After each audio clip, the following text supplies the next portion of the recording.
नमस्कार दोस्तों, स्वागत है एक नए वीडियो में। ऑपरेशन मेघदूत भारतीय सेना द्वारा किया गया एक महत्वपूर्ण ऑपरेशन था जिसका मकसद था सियाचिन ग्लेशियर पर पूरा नियंत्रण स्थापित करना। यह ऑपरेशन 13 अप्रैल 1984 की सुबह को अंजाम दिया गया और यह दुनिया का सबसे ऊंचाई पर लड़ा गया युद्ध क्षेत्र बन गया। इस ऑपरेशन ने पाकिस्तान के ऑपरेशन अबाबिल को प्रीएम्प्ट किया और भारत के लिए एक बड़ी सफलता साबित हुआ, जिसमें इंडियन फोर्सेज ने सियाचिन ग्लेशियर के पूरे इलाके पर कब्जा कर लिया। तो आज के इस वीडियो में हम जानेंगे कि ऑपरेशन मेघदूत क्या था, इसके पीछे की वजह क्या थी, इसकी प्लानिंग कैसे हुई और एग्जीक्यूशन कैसे किया गया, यानी इस ऑपरेशन से जुड़ी हर इंपॉर्टेंट डिटेल को हम कवर करेंगे।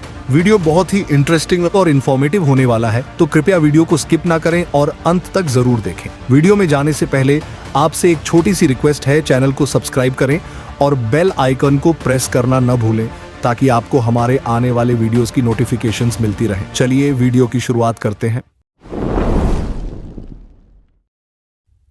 सियाचिन रीजन भारत के लिए एक रणनीतिक रूप से बहुत महत्वपूर्ण क्षेत्र है, क्योंकि यह पाकिस्तान को चीन से किसी भी प्रकार के टेरिटोरियल लिंक से अलग करता है। पाकिस्तान के लिए यह इलाका उन्हें सीधे सियाचिन तक पहुंच देता है और जम्मू और कश्मीर पर उनके दावे को मजबूत करता है। सियाचिन को लेकर विवाद 1947 के पार्टीशन और भारत पाकिस्तान के बीच अधूरी बॉर्डर डिमार्केशन से उत्पन्न हुआ। भारत और पाकिस्तान के बीच इस क्षेत्र में विवाद को सीमित करने और पीस मेंटेन करने के लिए कई समझौते किए गए। 1949 में पहले इंडो पाक वॉर के बाद दोनों देशों ने कराची एग्रीमेंट पर हस्ताक्षर किए, जिसमें एक सीज फायर लाइन CFL खींची गई, लेकिन सियाचिन का अधिकांश हिस्सा तब भी अनडिमार्केटेड रह गया। यह लाइन एक मैप कोऑर्डिनेट NJ 9842 पर खत्म होती थी, जो चीन के साथ त्रिकोणीय सीमा से लगभग 60 किलोमीटर दक्षिण में है। चूंकि यह क्षेत्र, जिसमें सियाचिन ग्लेशियर भी शामिल है, दुर्गम था, इसलिए इसे अनमार्क्ड छोड़ दिया गया।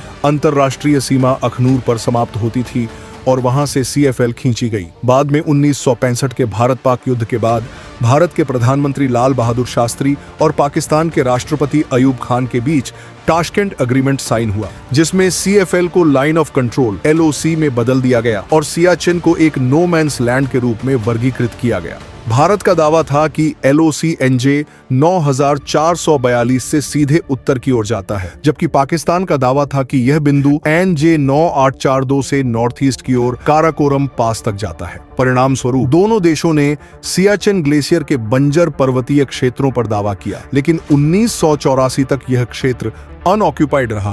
पाकिस्तान ने इस बिना दावे वाले क्षेत्र को एक बेहतरीन अवसर के रूप में देखा ताकि वह इस रणनीतिक रूप से महत्वपूर्ण लेकिन खाली पड़े क्षेत्र पर अपना दावा कर सके। इसी कारण भारत ने ऑपरेशन मेघदूत शुरू किया ताकि सियाचिन ग्लेशियर पर नियंत्रण पाकिस्तान के हाथों में न चला जाए। 27वीं दशक के अंत में कर्नल नरेंद्र कुमार, जिन्हें बुल कुमार के नाम से जाना जाता है और जो भारतीय सेना के एक माउंटेनियर भी थे, उन्होंने अमेरिका द्वारा बनाए गए एक नक्शे को देखा जिसमें कश्मीर के हिस्से के रूप में सियाचिन ग्लेशियर को पाकिस्तान का भाग दिखाया गया था। पाकिस्तान ने कई माउंटेनियरिंग एक्सपीडिशंस को सियाचिन क्षेत्र की चोटियों पर चढ़ने की अनुमति दी, जो पाकिस्तान की तरफ से शुरू होती थी। इन एक्सपीडिशंस को पाकिस्तान सरकार से परमिट मिलता था और अधिकतर मामलों में पाकिस्तानी सेना का एक लिएजन ऑफिसर भी उनके साथ होता था। इन एक्सपीडिशंस को दिया गया नक्शा, जो भारतीय खुफिया एजेंसियों को एक जर्मन टीम के सदस्य से प्राप्त हुआ, सियाचिन को पाकिस्तान का हिस्सा दिखाता था और LOC को NJ 9842 से काराकोरम पास तक जोड़ता था। इसके जवाब में भारतीय सेना को इस क्षेत्र की कंट्री एक्सप्लोरेशन की अनुमति दी गई।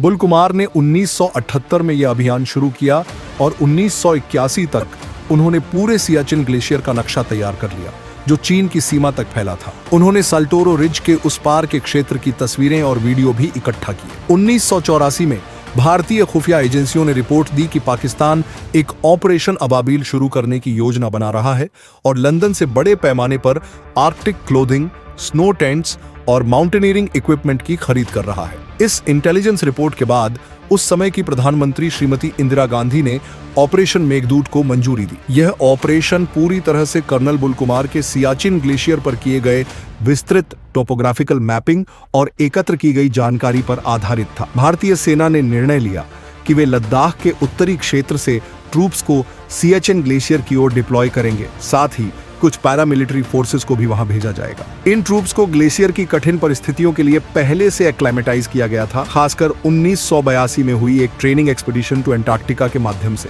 इसके बाद उन्होंने पूरा ग्लेशियर ऑक्यूपाई करने के लिए ऑपरेशन लॉन्च किया। 1983 में पाकिस्तानी जनरल्स ने डिसाइड किया कि वे भी ग्लेशियर पर अपना दावा पेश करेंगे और वहां पर अपनी ट्रूप्स डिप्लॉय करेंगे। उन्होंने इंडियन आर्मी की माउंटेनियरिंग एक्सपीडिशंस को एनालाइज किया और यह डर था कि इंडिया ग्लेशियर के पास के की रिजेस और माउंटेन पासेस पर कब्जा कर सकता है, इसलिए उन्होंने पहले ही अपनी ट्रूप्स भेजने का फैसला किया। पाकिस्तान ने आर्कटिक वेदर गियर एक लंदन सप्लायर से ऑर्डर किया, लेकिन उन्हें यह नहीं पता था कि वही सप्लायर इंडियन आर्मी को भी वही गियर प्रोवाइड करता है। जब इंडियंस को इस डेवलपमेंट की इंफॉर्मेशन मिली तो उन्होंने अपनी स्ट्रेटेजी को तेजी से एग्जीक्यूट किया, जिससे उन्हें एक इंपॉर्टेंट हेड स्टार्ट मिल गया। भारतीय सेना ने ऑपरेशन की योजना 13 अप्रैल 1984 को सियाचिन ग्लेशियर पर नियंत्रण स्थापित करने के लिए बनाई थी, ताकि पाकिस्तानी आर्मी को लगभग 4 दिन पहले ही पीछे छोड़ा जा सके। खुफिया रिपोर्टों के अनुसार पाकिस्तानी सेना ने 17 अप्रैल को ग्लेशियर पर कब्जा करने की योजना बनाई थी। ऑपरेशन मेघदूत का नेतृत्व लेफ्टिनेंट जनरल पी.एन. हून ने किया। साल्टोरो रिज पर कब्जा करने की जिम्मेदारी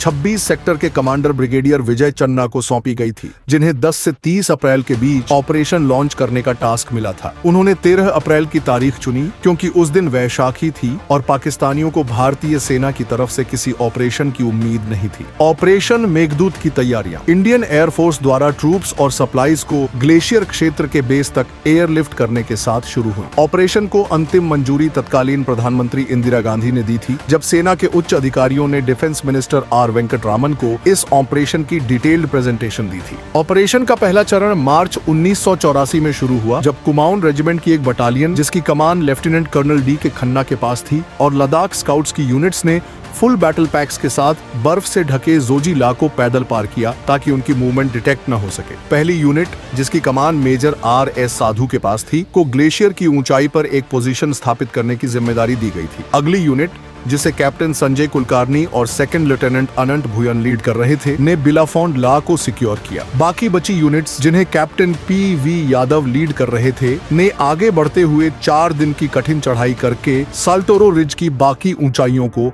अपने नियंत्रण में लिया। 13 अप्रैल तक लगभग 300 भारतीय सैनिक ग्लेशियर की क्रिटिकल पीक्स और पासेज में डग इन हो चुके थे। जब तक पाकिस्तानी ट्रूप्स उस क्षेत्र में पहुंच पाए, तब तक इंडियन आर्मी ने सियाला, बिलाफोंड ला और ग्योंगला जैसे सभी मेजर माउंटेन पासेस और सियाचिन ग्लेशियर के पश्चिम में स्थित साल्टोरो रिज की सभी कमांडिंग हाइट्स पर कंट्रोल कर लिया था। एल्टीट्यूड और लिमिटेड टाइम के कारण पाकिस्तान इस स्थिति का पूरा फायदा नहीं उठा सका और सिर्फ साल्टोरो रिज की वेस्टर्न स्लोप्स और फुटहिल्स तक ही अपनी पहुंच बना पाया। यह तब भी हुआ जबकि पाकिस्तान के पास उस क्षेत्र तक पहुंचने के लिए ज्यादा एक्सेसिबल ग्राउंड रूट्स थे, जबकि इंडियन एक्सेस ज्यादातर स्टीप ईस्टर्न साइड से होने के कारण एयर ड्रॉप्स पर निर्भर था। भारतीय सेना की इस प्रगति के बाद उसने 985.71 वर्ग मील क्षेत्र पर नियंत्रण स्थापित कर लिया था, जो कि उसका अपना टेरिटरी था। दोनों देशों द्वारा अस्थायी कैंप्स को जल्द ही परमानेंट पोस्ट्स में बदल दिया गया। इस विशेष ऑपरेशन के दौरान दोनों पक्षों के कितने सैनिक हताहत हुए, इसकी सटीक जानकारी उपलब्ध नहीं है। ऑपरेशन मेघदूत के बाद भारतीय सशस्त्र बलों ने इस दुर्गम और शत्रुतापूर्ण इलाके में